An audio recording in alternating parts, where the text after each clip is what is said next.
Who was Mike Kelly?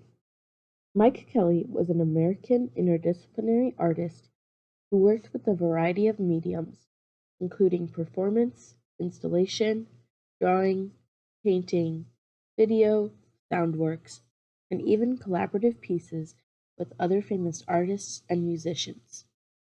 He was artistically active from the late 70s until 2011 when he created his last performance video titled Vie Sanglée. While active, Kelly could be found living and working in various places in Los Angeles, including the Farley Building in Eagle Rock.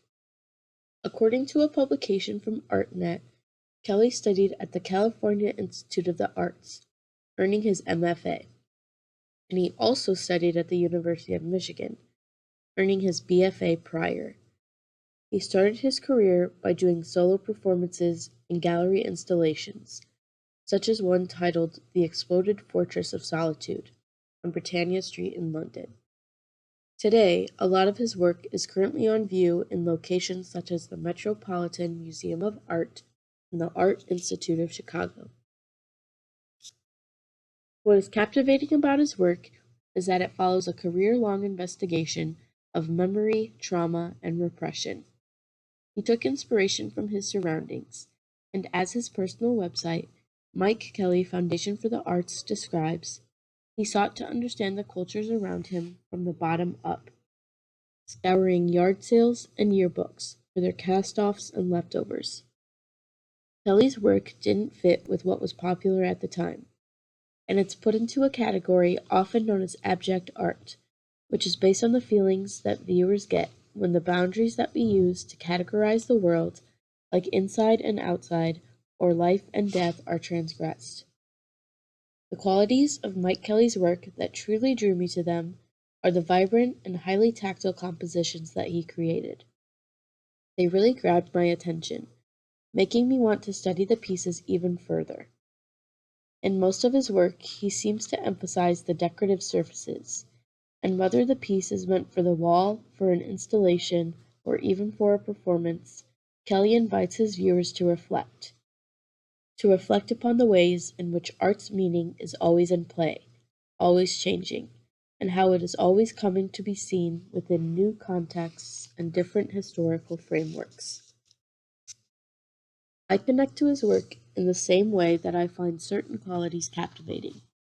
For example, Kelly took inspiration from his surroundings in the same way that I do as a developing artist, especially as one who is creating works to earn a BFA.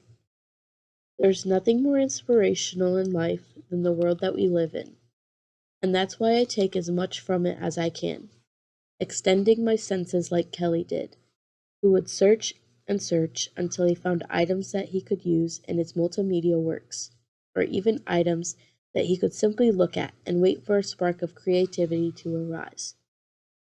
I connect to the fact that Mike Kelly's work negotiates everyday American life, and I found myself really thinking and reflecting on what each of his pieces say on a deeper level. Here, I'm going to talk about Memory Wear Flat number 12 on a deeper level. But what is it? Memory Wear Flat number 12 is mixed media on a wooden panel in an artist's frame, created by Mike Kelly in 2001. It was previously exhibited at the Galerie Hislaine Hussanio in Paris, and it is part of a series of 100 some memory wares, but this one stood out in particular. For background, Kelly was trying to keep up with this aesthetic, and he offered this 70-inch by 46-inch large-scale exploration of his fascination with memory, as he questioned the boundaries between high and low art. After attending the Toronto Antique Fair and purchasing his own memory wear bottle in 2000, he conceived this brand new technique. A typical memory wear bottle is covered with keepsakes in memory of a loved one, but instead, Kelly filled this rectangle frame with colored grout and scattered an abundance of collectible items across it.